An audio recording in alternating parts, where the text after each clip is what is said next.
नमस्कार दोस्तों, आप सबों का मेरे इस YouTube परिवार में स्वागत एवं हार्दिक अभिनंदन है। मैं आपके लिए लेकर आया हूँ अ, इंडियन कल्चरल सब्जेक्ट का यह चैप्टर सेकंड सेकंड यूनिट का प्राचीन भारतीय इतिहास के स्रोत, the source of ancient Indian history. इसके चैप्टर के माध्यम से आप सभी हमसे जुड़े यूजीसी नेट प्रतियोगियों एवं अन्य विषय के स्टूडेंट्स जो हिस्ट्री एवं modern history, ancient history subject का एग्जाम पर्पस के लिए तैयारी कर रहे हैं, वो ज़्यादा से ज़्यादा संख्या में मेरे चैनल के माध्यम से जुड़े। आशा एवं उम्मीद है कि आप हमसे जुड़ेंगे और साथ में मिलकर पढ़ेंगे, कुछ अच्छा करेंगे। और आप लोगों से ये भी निवेदन है कि जब भी आप हमारे साथ पढ़ने के लिए जुड़ते हैं तो साथ में पेन और नोटबुक लेकर बैठें, जिससे होगा कि इम्पोर्टेंट क्वेश्चन का वन लाइन आंसर बनाते जाएंगे, साथ में इसे हाईलाइट भी करते जाएंगे और समझेंगे भी कि इस चैप्टर के माध्यम से आखिर बताया क्या गया है। तो ये जो है प्राचीन भारतीय इतिहास के स्रोत, इसका मतलब है कि हम भारत के इतिहास के बारे में जो जानते हैं कि इनकी सभ्यता, संस्कृति, धर्म, राजनीतिक जीवन या प्रशासनिक व्यवस्था, नीति शास्त्र या तत्कालीन अवस्था में जो हम जानकारी प्रदान करते हैं, सेम उसी तरीके से हम प्राचीन भारत इतिहास का जो ज्ञान प्राप्त करते हैं, उनको प्राप्त करने के लिए कुछ तो माध्यम होगा जिसके माध्यम से हम अपने पुराने भारत के इतिहास की सभ्यता एवं संस्कृति के बारे में जानते हैं। तो इन सभ्यता एवं संस्कृति, धर्म एवं इनके परंपरागत विषयों के बारे में जानने के लिए हमें या तो पुस्तकों का सहारा लेते हैं, जिसमें धर्म ग्रंथ, वेद या रामायण, वेदों में अर्थशास्त्र, ऋग्वेद, सामवेद, अर्थवेद, यजुर्वेद, ये सारे इम्पोर्टेंट क्वेश्चन हैं। साथ में ही हम इनके उत्खनन में पाए गए सिक्के, शिलालेख एवं मृतभांड यानी कि मिट्टी के बर्तन, ये सारी चीजें जो होते हैं, इसके माध्यम से हम उस समय की सभ्यता एवं संस्कृति, उनके रीति रिवाज, रहन सहन, उस समय के दौर में उनका प्रशासनिक व्यवस्था, इन सारे चीजों को हम जानते हैं। ये हमारे भारतीय इतिहास को जानने के लिए विदेशी जो यात्री आए थे भारत में, या तो तक्षशिला में आए थे या नालंदा विश्वविद्यालय में या विक्रमशिला में, इन समय में भारत का बौद्ध धर्म के प्रति धर्म प्रचार एवं आकर्षण को सीखने एवं कुछ समझने के लिए बहुत सारे चीनी यात्री, यूनानी यात्री और तिब्बत के यात्रियों ने भारत में दौरा किया और उन्होंने अपने जीवन काल में जितने वर्षों तक यहाँ भारत में रहे, उन कालों में इन्होंने भारत की जुड़ी हुई संस्कृति एवं सभ्यता को एक स्रोत में बांधकर अपने देश को भी गए और कुछ हमारे लिए भी सच के रूप में छोड़ गए। वही सारे चीजों के बारे में हम भारतीय इतिहास के बारे में पढ़ेंगे। ठीक है, तो चलिए चैप्टर शुरू करते हैं। प्राचीन भारतीय इतिहास के विभिन्न स्रोत हैं, जैसे कि हमने पहले भी पढ़ा है, अभी भी आपको बताए हैं कि सिक्का हो या शिलालेख हो या विदेशी यात्रियों का विवरण हो, हमारे धार्मिक ग्रंथों, वेद पुराण या फिर बौद्धिक ग्रंथ, इन सभी के माध्यम से भारतीय इतिहास के बारे में जानते हैं। यद्यपि प्राचीन भारतीयों में इतिहास लेखन की वैसी श्रृंखलाबद्ध परंपरा नहीं थी जैसा कि हम यूनान या रोम में पाते हैं। यानी कि भारत का जो इतिहास लेखन का क्रमगत है वैसा नहीं है जैसा प्राचीन यूनान या यूरोप में पाए जाते हैं। ठीक है। तथापि प्राचीन भारत में विभिन्न विषयों के समृद्ध अनेक ऐसी ग्रंथों की रचना हुई जो प्राचीन इतिहास की जानकारियां उपलब्ध कराते हैं। इसके माध्यम से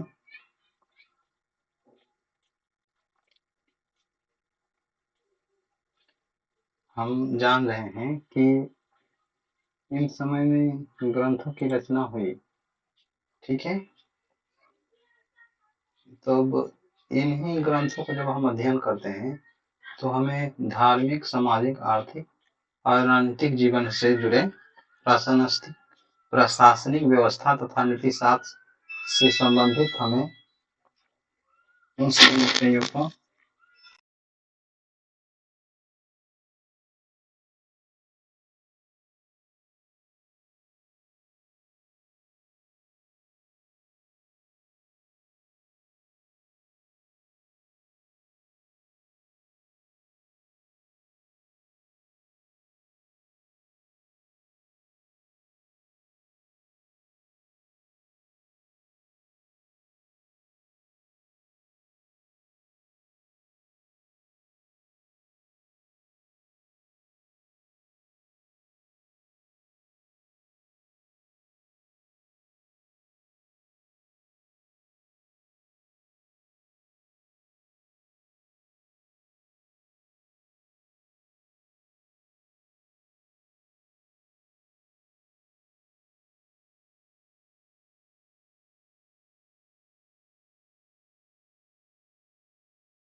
था। ठीक है।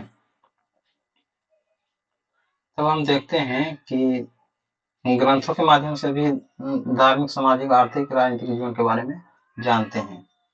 अनेक काव्यों एवं महाकाव्यों, नाटकों की रचना प्राचीन भारत में हुई। उन समय में अपने अपने दौर में भारत के जो महाकाव्य थे, कवि थे एवं उस समय विद्वान थे, नाटकों के माध्यम से, महाकाव्यों के माध्यम से हमें जो जानकारी मिलती है, जिसके माध्यम से हम तात्कालिक अवस्था की जानकारी प्राप्त करते हैं। ठीक है। मतलब कि पीछे वाला समय का हम कंडीशन के बारे में, शासन व्यवस्था के बारे में प्रस्तुत विवरण से हम उस समय की जानकारी प्राप्त करते हैं। ठीक है। साहित्यिक स्रोतों के अतिरिक्त पुरातात्विक साधनों से भी हमें प्राचीन भारत इतिहास का ज्ञान प्राप्त होता है। तो इन बुके के माध्यम से हम भारत के इतिहास के बारे में तो जानते ही हैं, साथ में हम प्राचीन भारत के इतिहास को जानने के लिए जो खुदाई में उपलब्ध हुए हैं सामग्री, जैसे हड़प्पा कल्चरल हुआ, इसमें जो बहुत सारे सिक्के मिले हैं, टेरिकोटा मिला है, भवन निर्माण मिले हैं, स्नानागार मिले हैं, इसके माध्यम से हम भारतीय इतिहास के महत्वपूर्ण जानकारी प्राप्त करते हैं। ठीक है। जहां पर आपको लगे कि समझ नहीं रहे तो फिर से बैक करके चैप्टर को सुन सकते हैं। ठीक है। और अपनी सुविधा अनुसार अगर आप मेन पॉइंट को नहीं लिख पाते हैं तो स्क्रीनशॉट भी ले सकते हैं। ठीक है। तो आगे बढ़ते हैं। ऐतिहासिक स्रोत के वर्गीकरण, यानी कि जिसके माध्यम से हम भारतीय इतिहास के बारे में जानते हैं, उनका भी दो भागों में विभक्त किया गया है, वर्गीकरण किया गया। ठीक है, प्राचीन भारतीय इतिहास के स्रोत के मुख्य रूप में दो भागों में विभक्त किया जा सकता है, मतलब दो भाग में बांटा है। ठीक है, पहला है साहित्यिक स्रोत और दूसरा है पुरातात्विक स्रोत। साहित्यिक स्रोत में हम बुक बुक के बारे में पढ़ते हैं। पुरातात्विक स्रोत में हम खुदाई के द्वारा जो वस्तुएं प्राप्त हुए हैं, सिक्के, शिलालेख एवं भवन, इन सारे चीजों को अध्ययन करते हैं। ठीक है, तब ये जो अंडरलाइन मारा गया है इम्पोर्टेंट है। ठीक है, क्या इम्पोर्टेंट है? ऐतिहासिक स्रोत के वर्गीकरण के दो मूल रूप, एक है साहित्यिक और दूसरा है पुरातात्विक। ठीक है, लिख लेंगे। ठीक ना, अब देखते हैं पहला जो है इसका, साहित्यिक स्रोत की भी अनेक श्रेणियां बनाई जा सकती है। ठीक, साहित्यिक स्रोत हैं, इसको भी कैटेगराइज किया गया। ठीक ना, अपने अपने सुविधानुसार या हमारे सुविधानुसार, ताकि हम इसका अध्ययन कर सकें। मोटे तौर पर साहित्यिक साधनों को देशी एवं विदेशी साहित्य के अंतर्गत रखा जा सकता है। साहित्य मतलब जो बुक या अपना विवरण किसी इतिहासकारक ने व्यक्त किया है, वो दो भागों में डिवाइड किया गया है, एक देशी और दूसरा विदेशी। ठीक, पुनः देशी साहित्य में धार्मिक एवं अर्ध ऐतिहासिक श्रेणी बनाई जा सकती है। यहाँ बोला गया है कि देशी साहित्य में धार्मिक और अर्ध ऐतिहासिक श्रेणी बनाए गए हैं, धर्म के बारे में और उनसे पूरे पुराने जुड़े हुए इतिहास के बारे में इनकी श्रेणियां बनाई गई है। ठीक है, तब हम देखते हैं आगे। श्रेणियां बनाने के बाद इस प्रकार विदेशी साहित्य के अंतर्गत हम यूनान, रोम, चीनी, तिब्बत, अरब और तुर्क यात्रियों के यात्रा विवरण भी रख सकते हैं। जैसे कि आपको पहले भी हम बताएं कि भारत के इतिहास और संस्कृति सभ्यता को जानने के लिए यहाँ पर विदेशी यात्री भी यहाँ पर आए, जिसमें यूनान, रोम, चीनी, तिब्बत, अरब और तुर्की यात्री भी यात्रा को विवरणों के माध्यम से हम जानते हैं कि वे लोग हमारे यहाँ आए थे। ठीक है, जिन्होंने भारतीय इतिहास, सभ्यता, संस्कृति एवं विभिन्न पहलुओं पर अपने विचार रखे। कह सकते हैं कि जब वो आए तो उन्होंने, जब आए थे तो उन्होंने यहाँ की सभ्यता, संस्कृति के बारे में भी जाना, यहाँ के लोग कैसे रहते हैं, क्या व्यवस्था है, शासन काल क्या चल रहा है, राजा कैसे हैं, कर का बोझ कैसा है, मतलब किसानों पर जो बोझ लगाया जाता है, बोझ नहीं कर सकते, मतलब कर, मतलब कुछ टैक्स देना पड़ता है कृषि के लिए, तो वो जो टैक्स इसके ऊपर लगाया जा रहा है, क्या बहुत ज्यादा है या मीडियम है या मतलब वो ठीक ठाक है, जिससे जनता खुशी है। ठीक है, खुश है या नहीं। ठीक, विभिन्न पहलुओं पर विचार रखे हैं। ठीक, भारतीय इतिहास के अंतर्गत ऐतिहासिक स्रोत ही यथेष्ट नहीं है, मतलब भारतीय इतिहास को जानने के लिए सिर्फ साहित्यिक स्रोत ही काफी नहीं है। ठीक ना, इसके अलावा भी और बहुत कुछ होते होंगे, हैं भी, जैसे कि अनेक विस्मित संस्कृतियां एवं महत्वपूर्ण घटनाएं की जानकारी हमें पुरातात्विक साधनों से भी मिलते हैं। इसके माध्यम से कहा यह जा रहा है कि साहित्यिक स्रोत के बारे में तो हम जान ही लेते हैं, इसके अलावा हम भारतीय संस्कृति की महत्वपूर्ण घटना की जानकारी पुरातात्विक साधनों से भी मिलती है। ठीक है, वस्तुतः पुरातात्विक सामग्री भारतीय इतिहास की उन अनेक विशिष्ट घटनाओं से हमारा परिचय कराती है। क्या कराती है? परिचय कराती है। ये जो पुरातात्विक सामग्री जो हमें मिलते हैं, इसके माध्यम से हम भारतीय इतिहास की सभ्यता, संस्कृति के बारे में जानते हैं। ठीक है,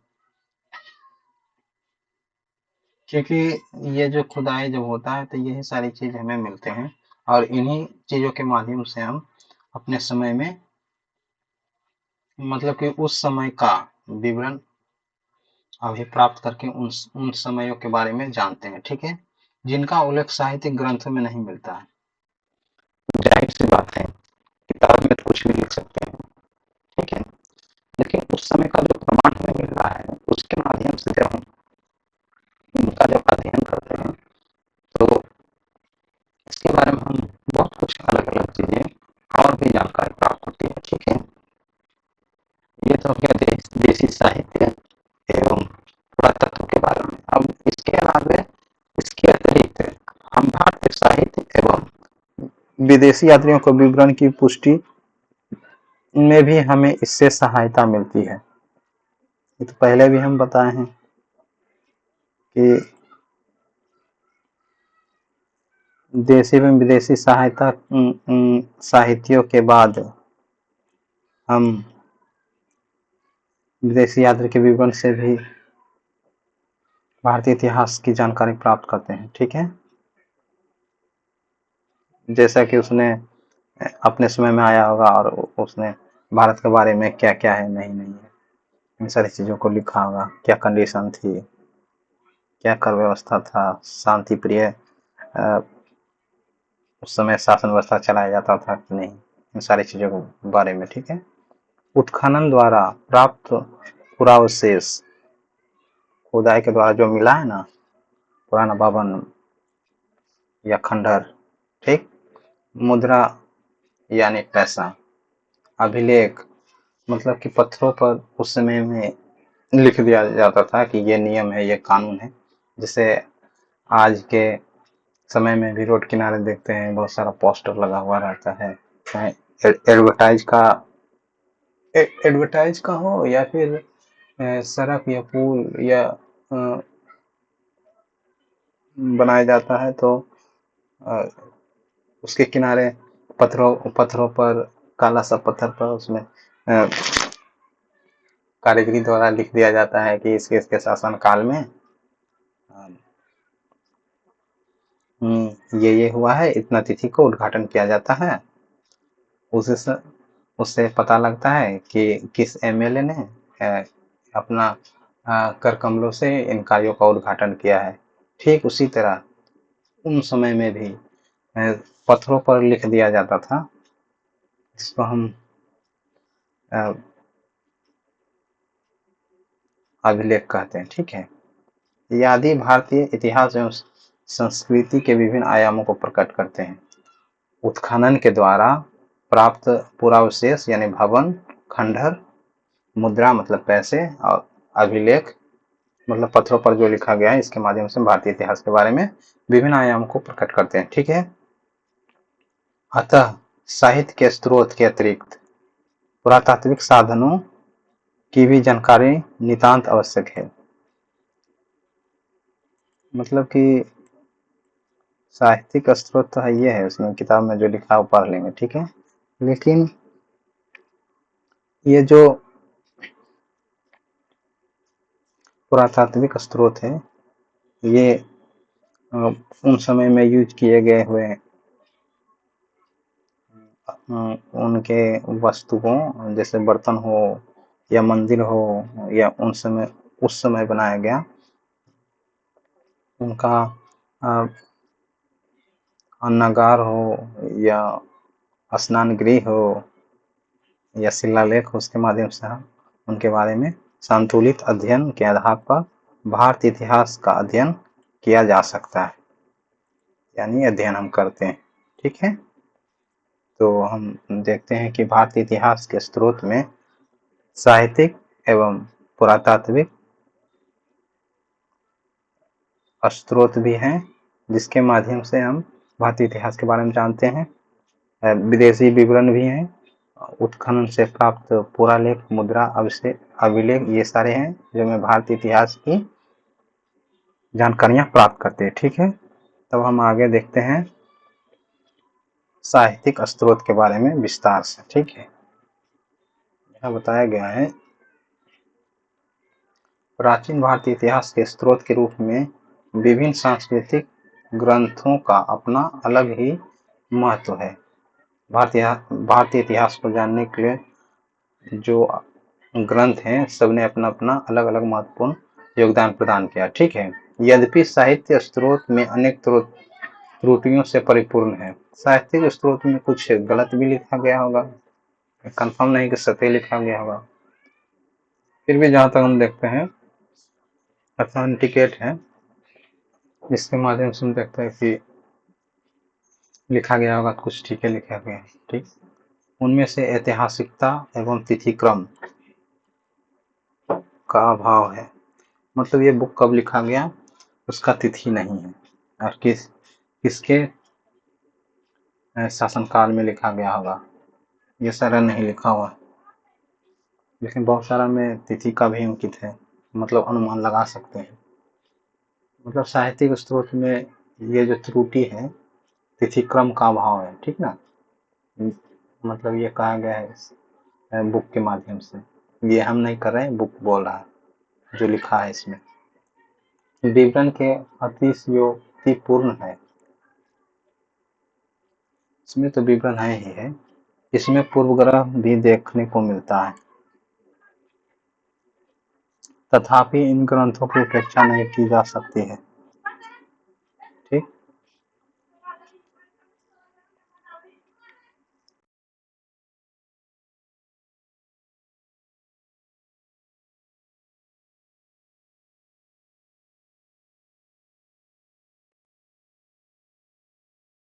ग्रंथ भारतीय इतिहास के विभिन्न पहलुओं और जितना अधिक प्रकाश डालते हैं उसकी तुलना में पुरातात्विक साधनों का योगदान, विशेषता आर्यों के प्रारंभिक सभ्यता के संदर्भ में कम ही है।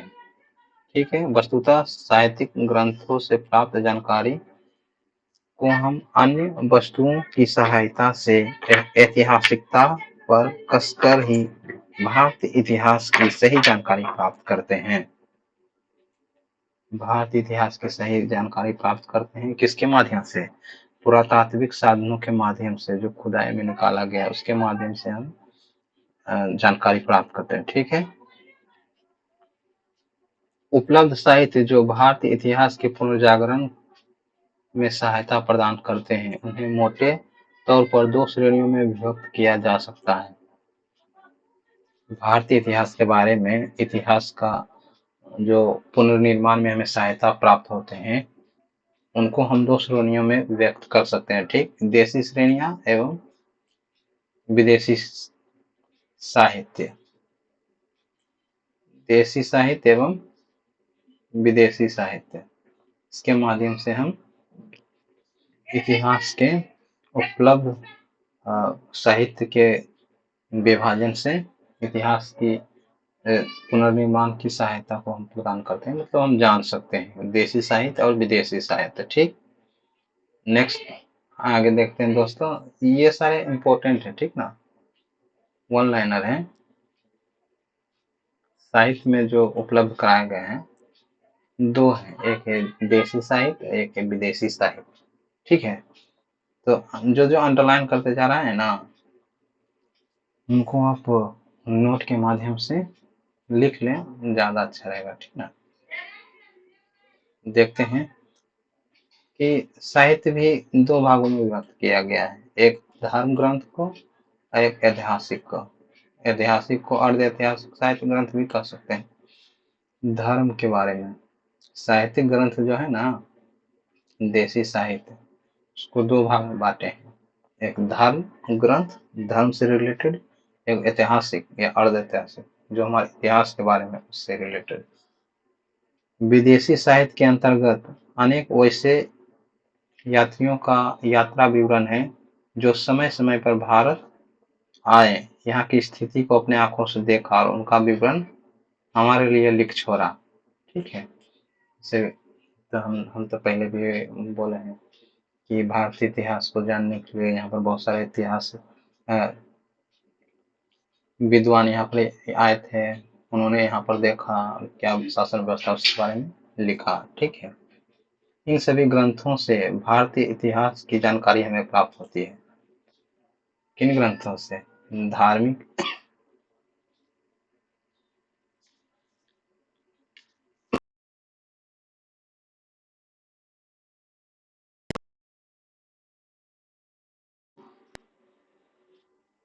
समझे? इन दोनों के माध्यम से, साहित्य के माध्यम से हमें भारतीय इतिहास की जानकारी मिलती है। साथ में जो इतिहासकार आए थे उनके विवरण से भी हमें भारतीय इतिहास के बारे में जानकारियां मिलती है। तो देशी साहित्य के बाद हम देखते हैं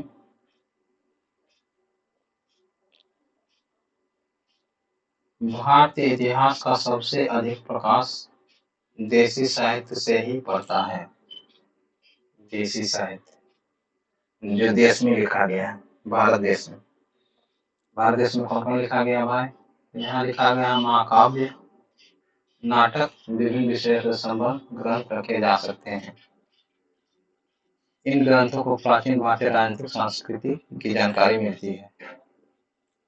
ये जो भारत में जो लिखा गया है प्राचीन समय में, महाकाव्य, ग्रंथ, नाटक, विभिन्न विषयों में के संबंध में, इससे हमें भारत के ऐतिहासिक एवं सांस्कृतिक जीवन की जानकारी मिलती है।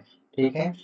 वही दूसरी तरफ जो है धार्मिक ग्रंथ, धार्मिक ग्रंथ में धर्म से जुड़ी उन बातों को हम पढ़ेंगे जिसके माध्यम से भारत की रचना इतिहास पर प्रमुख प्रकाश डाला गया है। ठीक है। देशी साहित्य में सबसे प्रमुख स्थान धार्मिक साहित्य का। देशी साहित्य मतलब भारत के अंदर जो ग्रंथ लिखा गया है। बौद्ध, इनके साथ ब्राह्मण एवं जैन ग्रंथों के संबंध में अनेक ग्रंथों की रचना प्राचीन भारत में हुई है। बौद्ध धर्म, ब्राह्मण धर्म, जैन धर्म, इन सारे धर्मों के लिए उनके रहन सहन, उनके नियम कानून, उनकी विधि व्यवस्था के बारे में जो बुक में लिखा गया है, आगे हम पढ़ेंगे। जैसे वेद हो, आरण्य हो, धर्म ग्रंथ, उपनिषद, वेदांग, स्मृति या वेद से जुड़े सामवेद, ऋग्वेद, यजुर्वेद, अर्थवेद, इन सब में भारत के विस्तृत जानकारी छिपी है, जिनके अध्ययन से हम पाते हैं कि भारतीय इतिहास की महत्व एवं स्रोतों के बारे में कि उस समय क्या था। ठीक है। उसी के माध्यम से हम भारतीय इतिहास की जानकारियां प्राप्त करते हैं। ठीक ना। तब देशी साहित्य, देशी ग्रंथ के बाद अब हम पढ़ेंगे इनका दूसरा ब्राह्मण धर्म ग्रंथ। धार्मिक ग्रंथों में सबसे पुराना स्थान ब्राह्मण धर्म ग्रंथ का है। भारत के धार्मिक ग्रंथों में सबसे पुराना ब्राह्मण धर्म ग्रंथ को माना गया है। ठीक। यद्यपि अन्य ग्रंथों की तरह ब्राह्मण धर्म ग्रंथ की रचना भी धार्मिक भावना से प्रेरित होकर ही हुई थी। धार्मिक ग्रंथ की तुलना में ये जो ब्राह्मण ग्रंथ के बारे में कहा गया है, ये भी धर्म से प्रेरित होकर के ही उनके बारे में लिखा गया है। ठीक ना। उनमें ऐतिहासिकता का अभाव है, मतलब कितना सत्य है ये कह नहीं सकते। ठीक है। राजनीतिक महत्व के कम तथ्य हैं, राजनीति के बारे में कम मिला है तथ्य, तथा सांस्कृतिक इतिहास के अध्ययन के लिए उसके महत्व की अपेक्षा नहीं की जा सकती। मतलब कि भारतीय इतिहास के बारे में ब्राह्मण ग्रंथ से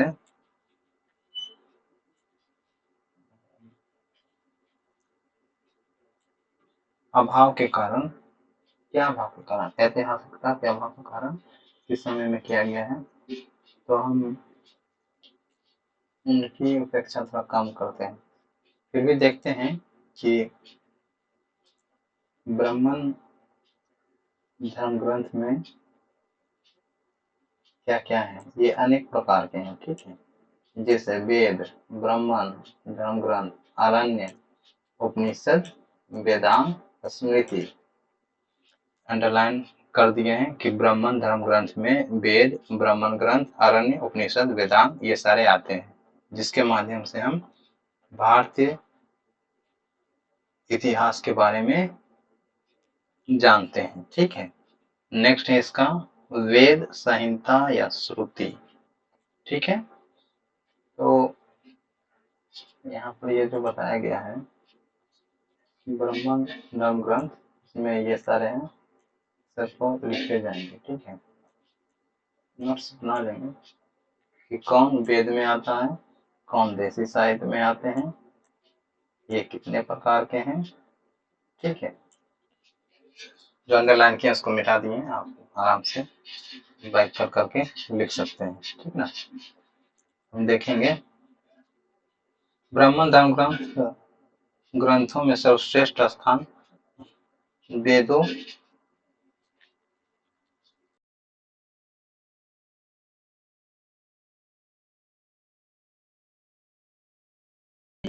संहिता से प्राप्त किया गया है। मतलब वे, वेद के माध्यम से इनकी संख्या 4 बताए गए हैं, ऋग्वेद, सामवेद, यजुर्वेद, अर्थवेद। ठीक है, इन चारों में सबसे जो प्रधान जो माना गया ऋग्वेद को माना गया है। वेद में सबसे पुराना ऋग्वेद को माना गया। ठीक है, अंडरलाइन मार दिए हैं आप लोग, से निवेदन है कि नोट्स के माध्यम से जो हाईलाइट किया गया उसको आप लिख लें। ठीक है, पूछा भी गया है कि ये आर्यों के प्राचीनतम ग्रंथ हैं, ये आर्यों के में ही लिखा गया है। ठीक है, कौन? ऋग्वेद। आर्यों के आरंभिक जीवन की जानकारी प्राप्त करने के लिए एकमात्र साधन है क्या? ऋग्वेद। ठीक, क्योंकि पुरातात्विक प्रमाण भी आर्यों के प्रारंभिक जीवन की जानकारी नहीं देती है। पुरातात्विक साधनों के माध्यम से हम आर्य के बारे में नहीं जानते, लेकिन ऋग्वेद में उनके बारे में जानकारी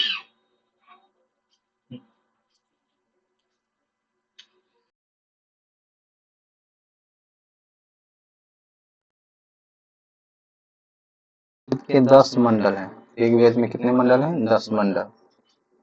10 मंडल है और इसमें 128 सूक्त में विभक्त है। ऋग्वेद में, किसमें? ऋग्वेद में।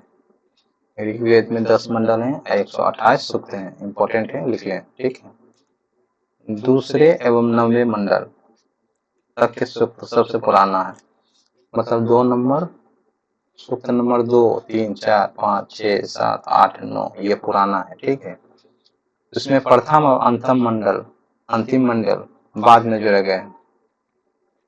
सामवेद, ऋग्वेद में ये जो कहा जो गया है, जो इनके मंडल के बारे में, ये प्रथम और अंतिम मंडल जो है सबसे अंतिम में जोड़ा गया है। ठीक है,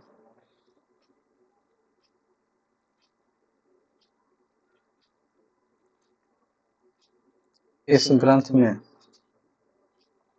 विभिन्न देवताओं को स्तुति में गाए गए मंत्रों का संग्रह है। इसके माध्यम से ऋग्वेद के माध्यम से इसमें विभिन्न देवताओं के लिए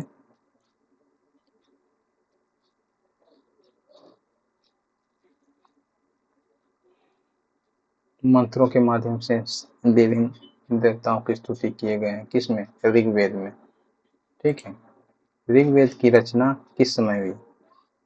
ये देख क्वेश्चन है, ऋग्वेद की रचना किस समय हुई? यह निश्चित तौर पर बताना कठिन है।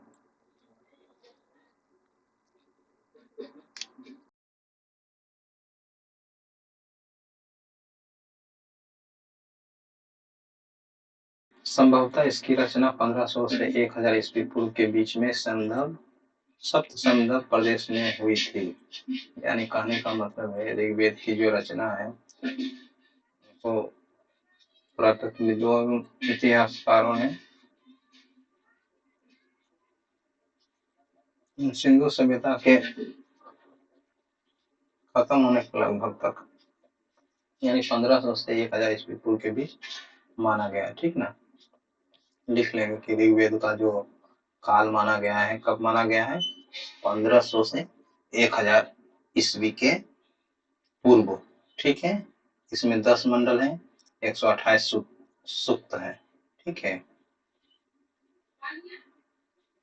ऋग्वेद और ईरानी ग्रंथ, ऋग्वेद तो भारत का है, लेकिन ईरानी ग्रंथ जो है कौन है? जेद अवेस्ता।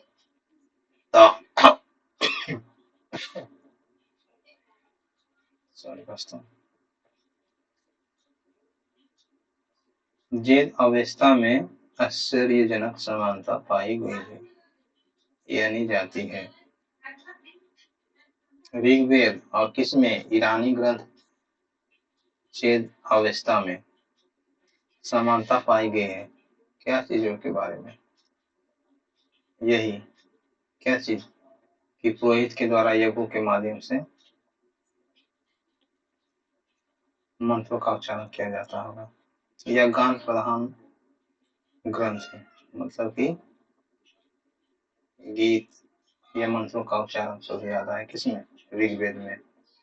इसमें उन ऋचाओं का भी संग्रह है जिन्हें पुरोहित यज्ञ के समय गाते थे। कब गाते थे? यज्ञ के समय। यज्ञ कब होती थी?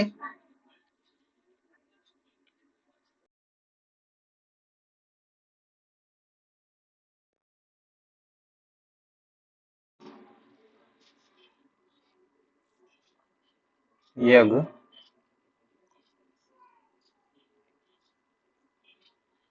पूजा के लिए कराते थे ना उस समय होते थे। ठीक है। उसी समय मंत्रों का उच्चारण किया जाता। इस वेद से कोई जानकारी नहीं मिलती है।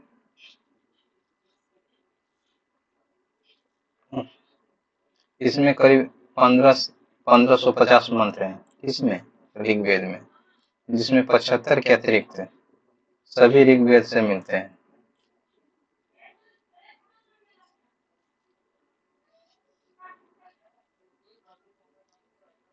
यजुर्वेद में विभिन्न यज्ञ विधियों का संग्रह है। इसकी 5 शाखाएं हैं। ऋग्वेद की 5 शाखाएं हैं। कौन कौन सी हैं?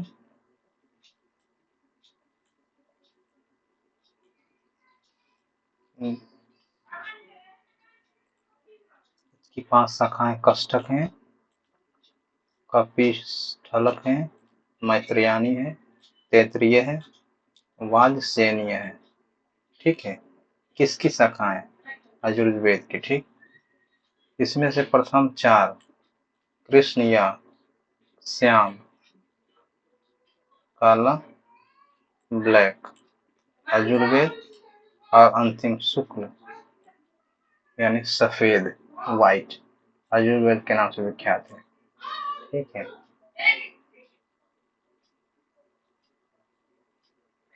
ये बताया गया है यजुर्वेद के बारे में। शुक्ल में सिर्फ मंत्र हैं। किसमें? यजुर्वेद में जो शुक्ल है, क्या है? इनका जो पार्ट बाय पार्ट किया गया है, परंतु कृष्ण में मंत्रों का उच्चारण के साथ साथ व्याख्या भी की गई। शुक्ल में सिर्फ मंत्र हैं। शुक्ल में सिर्फ मंत्र हैं। कृष्ण में मंत्रों के साथ साथ उनकी व्याख्या को डिस्क्राइब किया गया। जैसे भगवद गीता में लिखा संस्कृत में लिखा रहता है, उसके नीचे हिंदी में लिखा रहता है। जस्ट वैसा ही किसने? यजुर्वेद के कृष्ण में। ठीक। यजुर्वेद से उत्तर वैदिक युग की सामाजिक, धार्मिक, राजनीतिक जीवन की जानकारियां मिलती हैं। क्या से? यजुर्वेद से उत्तर वैदिक युग की सामाजिक, धार्मिक, राजनीतिक जीवन की जानकारियां मिलती है। अंतिम जो वेद है क्या है? अर्थवेद। वेदों में जो अंतिम है वह है अर्थवेद। ठीक। यह 20 मंडलों में विभक्त है। कितने मंडल में? 20 मंडल में। लिख लेंगे कि ऋग्वेद सबसे अंतिम वेद है, इसमें 20 मंडल है। इसमें करीब 731 पद एवं गद्य में है। क्या है? पद एवं गद्य। कितना? 721। किसमें?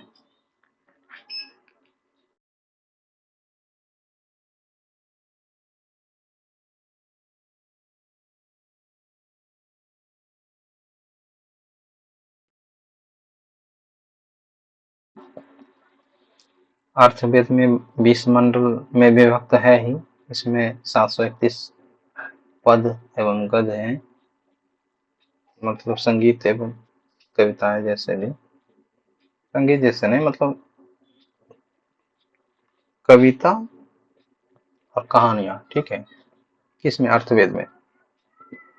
इसमें जादू टोना, जादू मंत्र, ठीक। इसमें ऋग्वेद में जादू मंत्र के बारे में, ताबीज, चिकित्सा, धनुष विद्या से संबंध रखते हैं। किसमें? अर्थवेद में जादू टोना, ताबीज, मंत्र, जादू मंत्र, जादू के बारे में जो बताया गया है, ताबीज, चिकित्सा, इलाज के बारे में, धनुर्विद्या यानी धनुष विद्या यानी कि धनुष को चलाता था ना पहले शिकारी का, उसके बारे में बताया गया। किसमें? ऋग्वेद में। ऋग्वेद के अतिरिक्त अन्य 2 वेदों और वैदिक साहित्य की रचना करीब 1000 से 500 ईसा पूर्व के मध्य गुरु पंचाल क्षेत्र में हुई।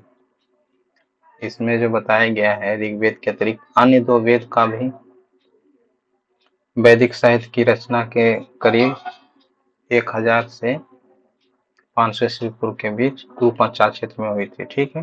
वेदों से आर्यों के सामाजिक, धार्मिक, आर्थिक और जीवन की जानकारियां मिलती है। इस प्रकार भारतीय प्रमुख स्रोत हैं। क्या है? ये भारतीय इतिहास के बारे में जो हम जानते हैं, इसमें वेद हमारे महत्वपूर्ण श्रेणियों में रखा गया है, जिसके माध्यम से हम आर्यों के सामाजिक जीवन, सभ्यता एवं संस्कृति के बारे में पढ़ते हैं, ठीक है। ये तो देखिए लिए हैं कि अर्थवेद में कितना है, 20 मंडल में विभक्त है, 731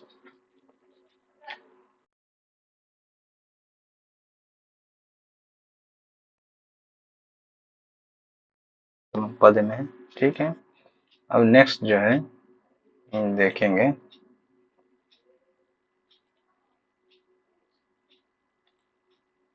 ब्राह्मण ग्रंथ, ब्राह्मण ग्रंथ के बारे में, ठीक है। वेदों के पश्चात ब्राह्मण ग्रंथ आते हैं। वेद की जब रचना हुई उसके बाद ऋग्वेद, सामवेद, यजुर्वेद, अर्थवेद, ये सब के बाद आता है ब्राह्मण ग्रंथ। ब्राह्मण ग्रंथ, इसमें पद में रचा गया है, पद के माध्यम, पैराग्राफ राइटिंग यानी कि कहानी जैसा, ठीक। इनमें वेदों की टीका कहा जा सकता है। कौन? ये ब्राह्मण ग्रंथ को वेदों की टीका कहा जाता है। उत्तर वैदिक आर्यों की सभ्यता एवं इससे महत्वपूर्ण प्रकाश पड़ता है। किससे? ब्राह्मण ग्रंथ से उत्तर वैदिक के सभ्यता के बारे में हम जानते हैं। अनेक ब्राह्मण एवं वेद या संहिता से संबंध है। प्रत्येक ब्राह्मण एक वेद या संहिता से क्या है? संबंधित है। ऐतरेय किसी तकीय ब्राह्मण ऋग्वेद से है। किसी तकीय ब्राह्मण ऋग्वेद से है। शतपथ ब्राह्मण यजुर्वेद से है। पंचविश ब्राह्मण सामवेद से है तथा गोपथ ब्राह्मण अर्थवेद से है। यानी कि ये जो ब्राह्मण ग्रंथ की रचना हुई है, इन सबों का अपने अपने से संबंधित है।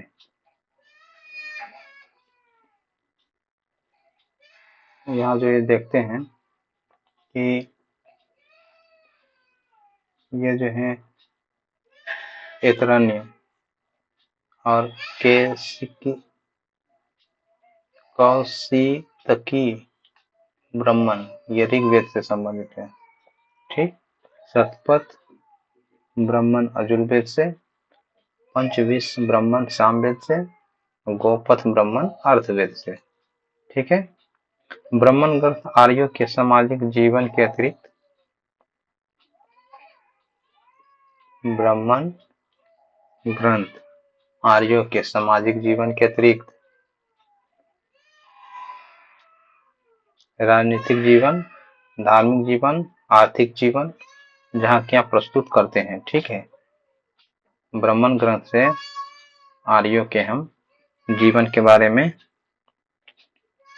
किसमें, जिसमें कि हम